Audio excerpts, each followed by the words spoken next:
Hello friends, पर्व studio में आपका स्वागत है। पिछली क्लास में हमने जाना था फोटोशॉप की वेलकम स्क्रीन और उसके इंटरफेस के बारे में। आज की क्लास में हम जानेंगे न्यू फाइल और ओपन के बारे में। तो चलिए सीखते हैं हम न्यू फाइल और ओपन के बारे में। फोटोशॉप ओपन होते ही आपके सामने यहाँ पे दो ऑप्शन आएंगे जो पिछली क्लास में हमने नहीं सीखा था। मैंने बोला था अगली क्लास में सीखेंगे। तो यहाँ पे है न्यू फाइल और ओपन। न्यू फाइल पे हम जब क्लिक करेंगे तो यहाँ पे इस तरह से एक विंडो ओपन हो जाएगी। न्यू फाइल ओपन करने के लिए एक ये तरीका है, एक दूसरा भी तरीका है। आप यहाँ पे फाइल में जाएंगे और न्यू पे क्लिक करेंगे तो ये विंडो ओपन हो जाएगी। और भी एक तरीका है, उसका शॉर्टकट है Ctrl+N। आपको सभी शॉर्टकट की बारे में इंस्टाग्राम पे पोस्ट आपको डेली मिलती रहेगी, तो आप जाके वहाँ पे मुझे फॉलो कर सकते हो। तो ये विंडो ओपन हो गया न्यू डॉक्यूमेंट वाला। और यहाँ पे है रिसेंट, सेव, फोटो, प्रिंट, ये सब के बारे में हम जान लेते हैं। पहले हम रिसेंट के बारे में जान लेते हैं। रिसेंट यानी कि आपने जो भी लास्ट में फाइल साइज ओपन की होगी वो यहाँ पे शो करेगी। तो आप चाहे तो यहाँ से आप डायरेक्ट उसे क्लिक करके यहाँ पे क्रिएट करोगे तो ये ओपन हो जाएगी। उसके बाद यहाँ पे है सेव। आपका कोई भी साइज बार बार यूज में आ रहा है, आप उसे सेव करके रखना चाहते हो तो आप वहाँ से सेव करके रख सकते हो। उसके बाद यहाँ पे है फोटो। फोटो में ये सब आपको ऑलरेडी साइज बना के दी हुई है, इस तरह से सभी में है। यहाँ पे प्रिंट में है, art and Illustrator, web, mobile, film and video. तो आप यहाँ से डायरेक्ट ओपन कर सकते हो, आपको साइट ढूंढने की ज़रूरत नहीं रहेगी। हम आ जाते हैं वापस रिसेंट में। यहाँ पे है प्रीसेट डिटेल। प्रीसेट डिटेल में आप जो भी वर्क कर रहे हो उसका फाइल नेम देना बहुत ज़रूरी है। तो आपको यहाँ पे फाइल नेम देना, मैं अभी क्लास 1 करके दे देता हूँ। आप मान लीजिए आप इसको सेव करके रखना चाहते हो तो ये ऑप्शन है, यहाँ पे आप क्लिक करोगे तो ये आपको उस फाइल का नाम पूछेगा। तो आपको वहाँ पे एग्जाम्पल के मैं यहाँ 1 2 3 डाल देता हूँ, आप चाहे वो नाम यहाँ पे रख सकते हो। उसके बाद आपको करना है यहाँ पे सेव प्रीसेट पे, तो ये आपका सेव हो जाएगा। आपने वहाँ पे साइज जरूर डाल देनी है, जो भी साइज रखना चाहते हो वो आप यहाँ से ही डायरेक्ट डाल के यहाँ से सेव हो जाएगा। उसके बाद आप इसको डिलीट करना चाहते हो तो यहाँ से डायरेक्ट डिलीट कर सकते हो। इसके ऊपर क्लिक करोगे तो ये डिलीट हो जाएगा। इस तरह से आप साइज सेव करके रख सकते हो। उसके बाद हम यहाँ आ जाते हैं विड्थ और हाइट है। आप जो भी फाइल बना रहे हो उसकी आपको विड्थ और हाइट यहाँ पे डाल देनी है। मैं यहाँ पे 100x100 डाल देता हूँ। उसके बाजू में यहाँ पे पिक्सल लिखा हुआ है, इसके क्लिक करेंगे तो आप यहाँ आ जाएगा inch, centimetre, millimetre.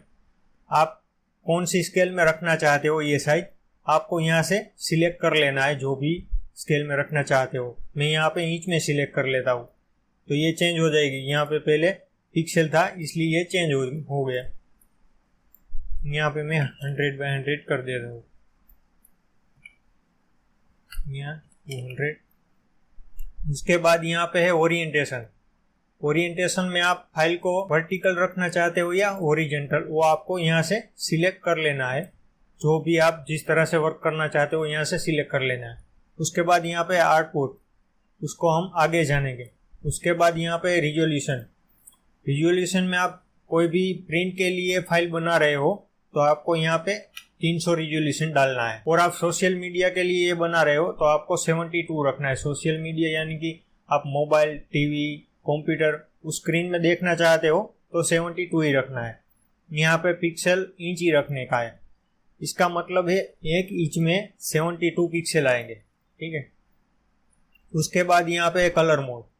Colour mode में यहाँ पे इतने सारे ऑप्शन है, वो सब हम आगे जानेंगे। यहाँ पे हम RGB और CMY के दो देख लेते हैं। RGB कलर में आप सोशल मीडिया के लिए फाइल बना रहे हो तो RGB रखना है, यानी कि टीवी, मोबाइल उस पर देखने के लिए RGB रखना है। और प्रिंट के लिए आप फाइल बना रहे हो तो आपको CMY के कलर रखने का है। उसके बाद यहाँ पे 8 बिट, वो भी हम आगे जानेंगे। यहाँ पे मैं RGB कलर कर देता हूँ। वहाँ पे है बैकग्राउंड कंटेंट। आप जो भी फाइल बना रहे हो उसका जो बैकग्राउंड आएगा वो कौन सी कलर में आप रखना चाहते हो यहाँ से आप रख सकते हो। ब्लैक रख सकते हो बैकग्राउंड कलर, यानी कि यहाँ से आप आपके हिसाब से सिलेक्ट भी कर सकते हो। आप जो चाहे वो कलर यहाँ से सिलेक्ट कर सकते हो। मैं हमेशा वाइट ही रखता हूँ, ठीक है।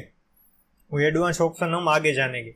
ये एडवांस देखने जाएंगे तो दिमाग की बत्ती बूल हो जाएगी, वो थोड़ा हाई है। उसके बाद हम यहाँ पे क्रिएट के ऊपर क्लिक करेंगे तो ये हमारा डॉक्यूमेंट ओपन हो गया है। डॉक्यूमेंट ओपन होने के बाद हमें इसको डुप्लीकेट लेना है। डुप्लीकेट की शॉर्टकट की है कंट्रोल शिफ्ट डी।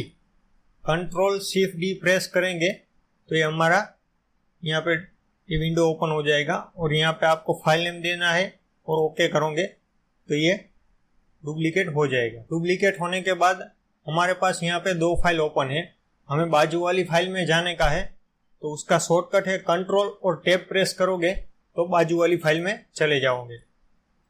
और इसमें माउस से भी आप कर सकते हो, यहाँ पे क्लिक करोगे तो इसमें आ जाओगे। मान लीजिए आपको इस फाइल को बंद करने का है तो आपको सिंपली यहाँ पे ये क्लोज है, यहाँ पे क्लिक करोगे तो ये बंद हो जाएगा। ये आपको पूछ रहा है आपको सेव करने का है, सेव करने का है तो यस करके आपको लोकेशन में सेव कर देना है, और सेव नहीं करने का है तो नो करना और कैंसल में ये चला जाएगा। फाइल क्लोज करने का दूसरा तरीका है, उसका शॉर्टकट है control W. Control W press करोगे तो ये आपको पूछेगा फाइल सेव करना है या नहीं, हमें नहीं करना है, नो करेंगे तो ये क्लोज हो जाएगा। फाइल क्लोज करने के लिए कंट्रोल डब्ल्यू, ये हो गया। ये होम स्क्रीन को निकालने के लिए आपको एस्केप प्रेस करने का है तो ये चला जाएगा। अब हम जान लेते हैं फाइल को ओपन कैसे करें।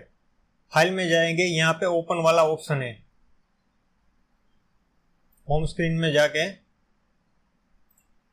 यहाँ पे ओपन है, यहाँ से भी हम ओपन कर सकते हैं। मान लीजिए ओपन किया, ये क्लिक करके ओपन, तो ये आपका ओपन हो जाएगा। ओपन करने के लिए आप यहाँ से भी ओपन कर सकते हो इस तरह से, तो ये भी ओपन हो जाएगा। क्लोज करने के लिए कंट्रोल डब्ल्यू। आपको सभी शॉर्टकट के बारे में मेरे इंस्टाग्राम पे पोस्ट मिलती रहेगी, आप जाके वहाँ फॉलो कर सकते हो मुझे, लिंक डिस्क्रिप्शन में है। फाइल ओपन करने का शॉर्टकट है control O. Control O press करोगे तो ये ओपन वाला विंडो ओपन हो जाएगा, उस पर क्लिक करके आप ओपन कर सकते हो। तो फ्रेंड्स, उम्मीद करता हूँ आपको यहाँ तक का सब कुछ समझ में आ गया होगा। अगली क्लास में हम जानने वाले हैं जूम टूल के बारे में। अगली वीडियो की नोटिफिकेशन के लिए हमारे चैनल को सब्सक्राइब कर दीजिए और साथ ही साथ बेल आइकन प्रेस कर दीजिए। और वीडियो अच्छी लगी है तो जरूर लाइक और कमेंट कीजिए, इससे हमें मोटिवेशन मिलता है। Thank you.